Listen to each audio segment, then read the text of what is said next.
Hey, Clint here, Crimson Landscape here to talk about your outdoor living space. All right, I am working at home today because of the storm that's coming in. So if you hear my dog bark, that's what's going on. All right, so with an outdoor living space, as we think about big picture to small picture, the most important thing is we get the infrastructure correct. So meaning the things underneath the flooring material or concrete material, the drainage, the irrigation, anything that has to do with the pole piping, any electrical, any gas work, that's a critical component. Then we put the surface material, the concrete material, or the paver material. Then we can reinforce the concrete or paver material to support future things, like if you decided to lay the kitchen, or if you want to add a fire pit somewhere, or you name it, another shade structure somewhere. We certainly can do that. So just think about that from that perspective. You're kind of unique in the fact that you have concrete and you have that flagstone on top. The biggest drawback to flagstone is it cracks real easy. Moisture gets in there and cracks. Water expands it, freezes and breaks it. The second is chairs and tables don't quite sit perfectly level with flagstone. So that's why I prefer a concrete or a paver material. I'll send you pictures on both with a couple options so you can show, so you both can look at it and determine what flooring material you like, paver versus concrete. Concrete's always going to be the most cost effective. However, there may be a solution we could use for yours. Belgard makes a paver, a thinner paver that we might be able to overlay your underlying concrete, but TBD on that one. I'll send you that information anyway. All right, so from the shade structure perspective is basically it's a traditional patio style. I extended it out to the near the edge of the house.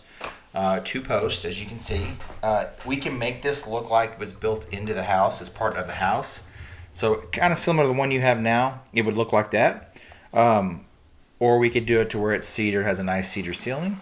So something like that. It's all cedar, it's all pre-stained cedar. That's an option as well. Lights, ceiling fans, string lights, plugs, TV mounts. That's all pretty easy stuff to do. But what we're trying to figure out is not the little nuances like where the ceiling fans are going to go. It's just, is this style okay with you? All right. So with your walk space here, so it's kind of unique. You see how the walk space, we have to allocate this space, so essentially 4 feet of walk space.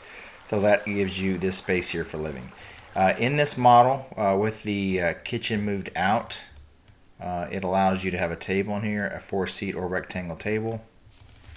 I don't like these are back far enough. There we go. Probably squeeze a rectangle table in there as well. Okay. Option number 2, let me show you another option. Let me pick this up and move it. Let me group this together real fast. I don't think I did. There we go. Move this over here. Now, if you want to get rid of the table and you want a more of a built-in kitchen look underneath it, you might be able to still squeeze in the table.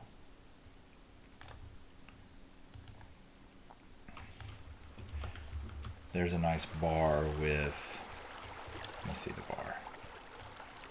This will sit 4 chairs. And just for argument's sake, I put just a grill and a refrigerator in this. We certainly can add more accessories to this as well.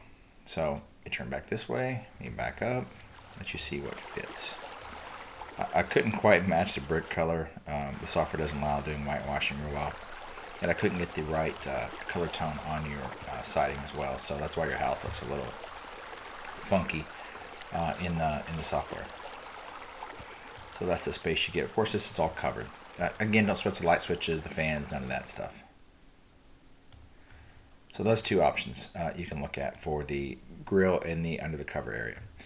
There's another option where we could do something like this. Let me move this out of the way. We put like a hip style roof in there. Something like this, and I make it bigger, so I extend it out further. You see that? So that you can see how that extends out way past. So if you want more patio cover, then I can vault the ceiling.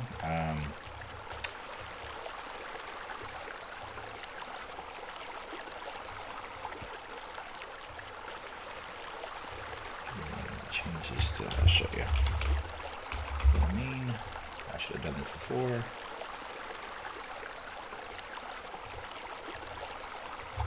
It's hard to see it when it's white. That's what I mean. So we can vault the ceiling like that.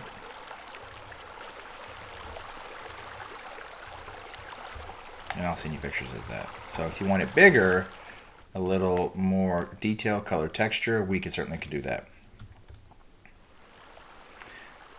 Some stipulations with this, some things we can and can't do, but because we have to make sure water flows. How we have to basically structure this roof over here to make sure water flows away from your water doesn't pull into your house. Not hard to do. We certainly can do it. Okay, so that's an option we can look at as well. Then we could gable this end if you want this end gabled open. But if you gable the end, of course, water comes in on the end. All right, so from the pool perspective, so essentially with the pool, your pool I think is probably 90s pool. Your plaster is probably original. I'm guessing your plaster is probably 30 years old. Your plaster is definitely way past its life expectancy. So you're due, whether this year or next year or real soon, to put the new plaster in the pool. As you can see, your tiles all are covered in lime and they're discolored quite a bit. That's just from 30 years of use. So typically what we do is, if we demo the deck, I'm going to crack your flagstone. And a bunch of tile is going to fall off. Typically, we're going to lose about 1/3 of the tile, and the flagstone is going to crack. So it's one of those things. If we take the deck out, we're going to damage your coping and we're going to damage your tile. So it at that point generally becomes it's as we talked about. I talked about with Matt. Is in the Army, we had something called mission creep. If you demo the concrete, then you might as well replace the plaster. The coping. You might as well replace the tile. You might as well replace the plaster. Do you go and update the pool light? It's just things like that happen. Do you slightly change the shape of the pool? Do you put a sun deck shelf in there? That kind of things kind of starts to creep in. Let me talk about flooring real fast. I won't spend too much time on this. So the high-end flooring is obviously going to be travertine, which I showed Matt yesterday. Give me just a second.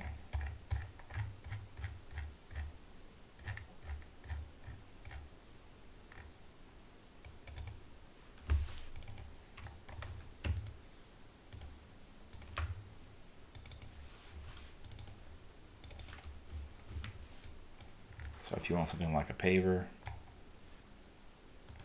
let me fix this sun real fast.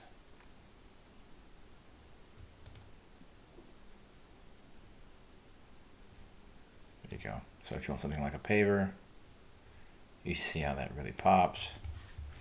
If you want to go a gray paver,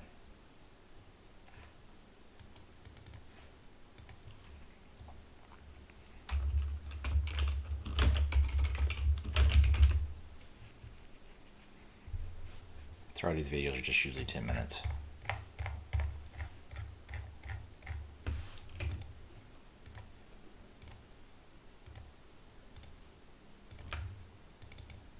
So there's a grayish color, and you get the idea. So we certainly can do that. From a cost perspective, concrete is going to be the cheapest. Then it's going to be concrete. Then it's going to be pattern concrete. Then it's going to be concrete paver. Then it's going to be travertine.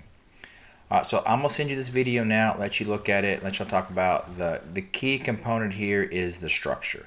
Once we get the structure right, then we determine the kitchen. What makes most sense for the kitchen location? How big do you want the kitchen? And once we do that, then we can go into making decisions about the pool. If you want to talk about doing the pool coping, plaster tile, and all that, we can give you pricing for all that. Then if there's any other accessories you want to add, like a TV, fire pit, fireplace, that kind of stuff. Let me pause there. Let me send you this video, and I will send you some pictures.